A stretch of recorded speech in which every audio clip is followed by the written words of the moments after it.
नमस्कार, मैं सिकंदर खान और आज हम कर रहे हैं बक्सर का युद्ध।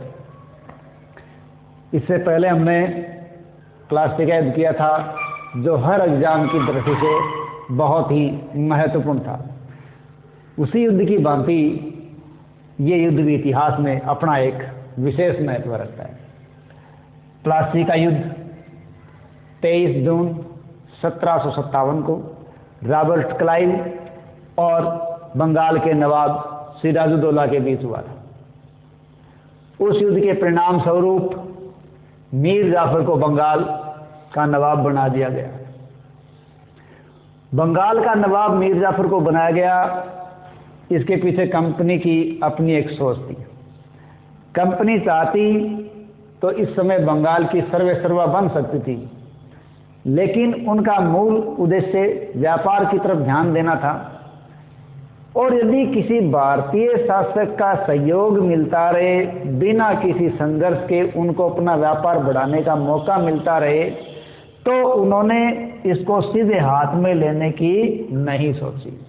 उनको सहयोग मिल रहा है, झगड़ा कोई हो नहीं रहा है, तो व्यापार उनका अच्छी तरह से बढ़ेगा, ये सोचकर उन्होंने मीर जाफर को नवाब बना दिया और सत्ता स्वयं हाथ में नहीं ली।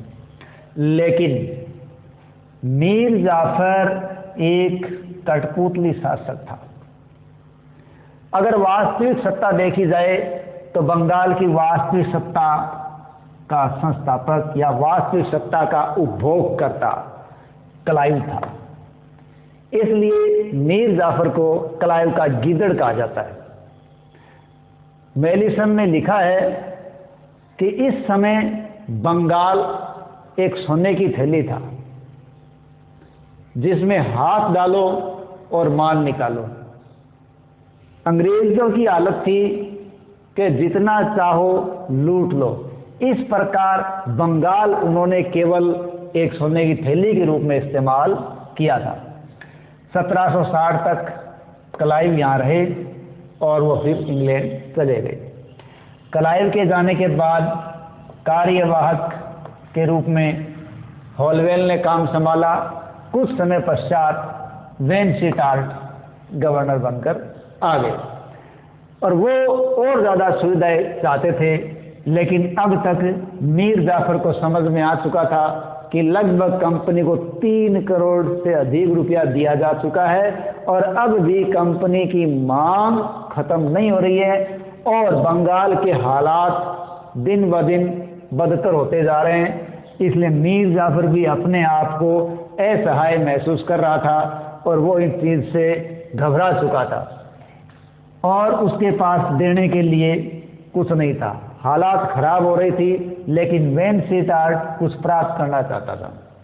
ऐसी स्थिति के अंदर वेनसीटार्ट ने मीर कासिम से समझौता किया और मीर जाफर को मीर कासिम के हक में गद्दी छोड़ने के लिए तैयार कर लिया। मीर कासिम मीर जाफर का दामाद था। वेनसीटार्ट और मीर कासिम के बीच वेनसीटार्ट संधि हुई जो 20 सितंबर 1760 को हुई। 20 सितंबर 1760 को ये संधि हुई। इसके तहत मीर जाफर ने गद्दी छोड़ दी। मीर कासिम नवाब बन गया और यह बंगाल की द्वितीय क्रांति कहलाई। वेनसीटार्ट संधि के अंतर्गत इन शर्तों को रखा गया। वर्धमान, मिदनापुर और चटगांव के 3 क्षेत्र मीर कासिम ने कंपनी को देना स्वीकार कर लिया। मीर कासिम ने सिलहट का चुना व्यापार का 3 साल तक का आधा भाग कंपनी को देना स्वीकार कर लिया। मीर कासिम ने अंग्रेजों के मित्रों को अपना मित्र और अंग्रेजों के शत्रु को अपना शत्रु मानने का निश्चय किया। मीर कासिम ने अंग्रेजों को दक्षिणी अभियान के लिए 5 लाख रुपए देने की मांग को स्वीकार किया। मीर कासिम ने अंग्रेजों अधिकारियों को भेंट देने की बात स्वीकार की, जिसमें वेनसीटार्ट को 50,000 पाउंड, हॉलवेल को 27,000 पाउंड और कलकत्ता काउंसिल के प्रत्येक सदस्य को 25,000 पाउंड दिया जाना तय हुआ था और मीर जाफर को सुरक्षा और पेंशन का आश्वासन दिया गया और मीर जाफर कलकत्ता चला गया। इस प्रकार मीर जाफर के स्थान पर मीर कासिम नवाब बन गए। बक्सर का युद्ध 22 अक्टूबर 1764। यदि देखा जाए तो अली वर्दी खां के बाद के उत्तराधिकारियों में मीर कासिम सबसे ज्यादा योग्य और कुशल शासक हुआ। शासक बनने के पश्चात उसने अंग्रेजों की कारगुजारियां देखी तो उसने ये प्रयास किया कि खुद के घटते प्रभाव को उठाया जाए और कंपनी के बढ़ते प्रभाव को कम किया जाए।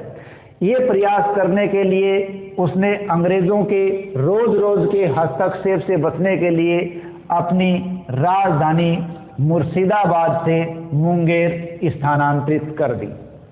इस बात से अंग्रेज नाराज हो गए। दूसरा, मीर कासिम ने सैन्य सुधार करने का प्रयास किया। उसने अपनी सेना को यूरोपीय ढंग से प्रशिक्षित करना शुरू कर दिया। तोप, गोला बारूद आदि के निर्माण के लिए कार्य किया। उसने तोप, गोला बारूद निर्माण के लिए मुंगेर में कारखाना भी स्थापित कर दिया। इससे भी अंग्रेज और ज्यादा नाराज हो गए। व्यापार जो निःशुल्क अंग्रेजों को मिला हुआ था दस्तक के रूप में, इस आंतरिक व्यापार पर छूट नहीं थी। आंतरिक व्यापार जो कंपनी के कर्मचारी निजी तौर पर कर रहे थे वो लगातार बंगाल के राजस्व को नुकसान हो रहा था। साथ ही साथ दस्तक का वो लगातार दुरुपयोग कर रहे थे और दस्तक को भारतीय व्यापारियों को बेच रहे थे, जिससे राजस्व और भी आना बंद हो गया। तो बाहरी व्यापार के साथ साथ आंतरिक व्यापार पर भी किसी प्रकार का राजस्व नहीं मिला था। ऐसी स्थिति को देखकर मीर कासिम ने एक बहुत ही कड़ा कदम उठाया और सभी व्यापारियों के लिए आंतरिक व्यापार निःशुल्क कर दिया, या कि हर प्रकार की पूंजी और करों को हटा दिया। इस प्रकार के आंतरिक व्यापार को समाप्त कर देने से या उसको निःशुल्क कर देने से भारतीय व्यापारियों को बड़ा लाभ हुआ, क्योंकि अब उनको अंग्रेजों से दस्तक खरीदने की आवश्यकता नहीं थी।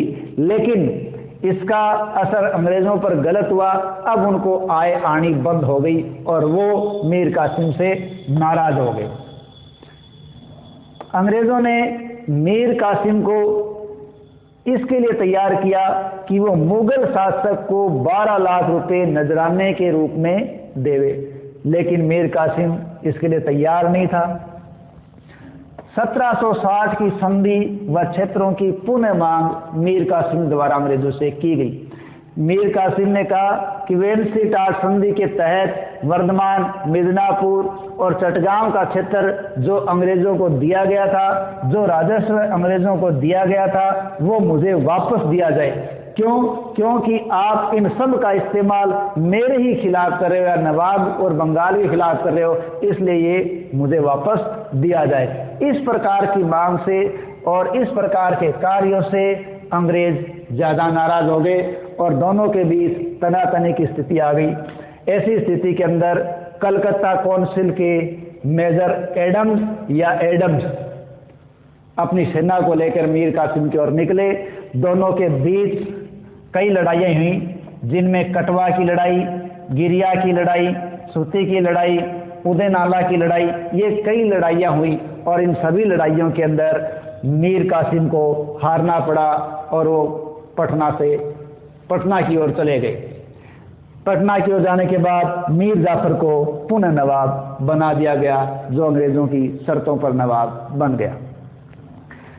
मीर कासिम जब यहाँ से पटना की तरफ गए, पटना से वो अवध चले गए। मीर कासिम जब अवध पहुंचे, उस समय अवध के नवाब सुजाउद्दौला के पास मुगल शासक शाह आलम भी वहां मौजूद थे, वो भी वहां शरण लिए हुए थे। इस प्रकार अवध के अंदर मीर कासिम, सुजाउद्दौला और मुगल शासक शाह आलम तीनों का एक गठबंधन बन गया और तीनों ने इस गठबंधन के द्वारा ये प्रयास किया कि तीनों शक्तियां संयुक्त रूप से अंग्रेजों के खिलाफ लड़ेंगी और बक्सर का युद्ध हुआ। तीनों की संयुक्त सेनाओं ने अंग्रेजों के खिलाफ प्रस्थान किया। बक्सर जो कि आरा बिहार का क्षेत्र है, वहां युद्ध हुआ। इस युद्ध के अंदर जो मीर कासिम, अवध के नवाब सुजाउद्दौला और शाह आलम तीनों की संयुक्त सेना थी और अंग्रेज सेना का नेतृत्व हेक्टर मुनरो के हाथों में था। ठीक है, लेकिन तीनों के गठबंधन की हार हो गई और हेक्टर मुनरो का नेतृत्व वाला दल जीत गया। इस प्रकार बक्सर का युद्ध भी अंग्रेज जीत गए। ठीक है, बक्सर का युद्ध 22 अक्टूबर 1764 को हुआ। बक्सर आरा बिहार का क्षेत्र है। अब बक्सर के युद्ध के क्या परिणाम निकले? देखिए, बक्सर का युद्ध है, उसका महत्व राजनीतिक और सैनिक दृष्टि से बहुत ही महत्वपूर्ण है। क्यों? क्योंकि अब अंग्रेज सर्वे सर्वा होने वाले थे।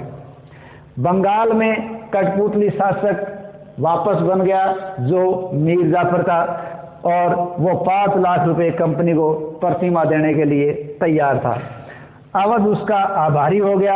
अवध पर कंपनी ने युद्ध का हर्जाना लाद दिया, उसे 50-60 लाख रुपए देने का आश्वासन ले लिया। मुगल शासक को टेंशन बना दिया गया। इस प्रकार ये युद्ध अपने आप में बहुत ही महत्वपूर्ण रखता है। ठीक है, और इसके बाद इलाहाबाद की संधि हुई। इलाहाबाद की संधि के तहत बंगाल, बिहार, उड़ीसा की दीवानी और राजस्व के अधिकार अंग्रेजों को प्राप्त हो गए। कंपनी है वो अखिल भारतीय शक्ति बन गई। इलाहाबाद से दिल्ली तक का रास्ता उनका बिल्कुल खुल गया। और जो इतिहासकार स्मिथ है वो इस युद्ध के बारे में कहते हैं कि बक्सर के युद्ध ने प्लासी के अधूरे कार्य को पूरा कर दिया। क्यों? कि प्लासी के अंदर वो एक उनकी केवल विश्वासघातपूर्ण जीत थी, लेकिन इस जीत ने उनकी सैनिक श्रेष्ठता को भी साबित कर दिया। के दत्ता लिखते हैं, प्लासी की बजाय बक्सर का युद्ध परिणामों की दृष्टि से बहुत ज्यादा महत्वपूर्ण था। इस प्रकार बक्सर के युद्ध ने एक अंग्रेजी कंपनी को भारत की पूर्ण शक्तिशाली कंपनी बना दिया और उसका प्रभाव लगातार बढ़ता चला गया। कालांतर में ये क्षेत्र और ये युद्ध उनकी शक्ति का आधार बना और धीरे धीरे वो भारत पर काबिज होते चले गए। धन्यवाद।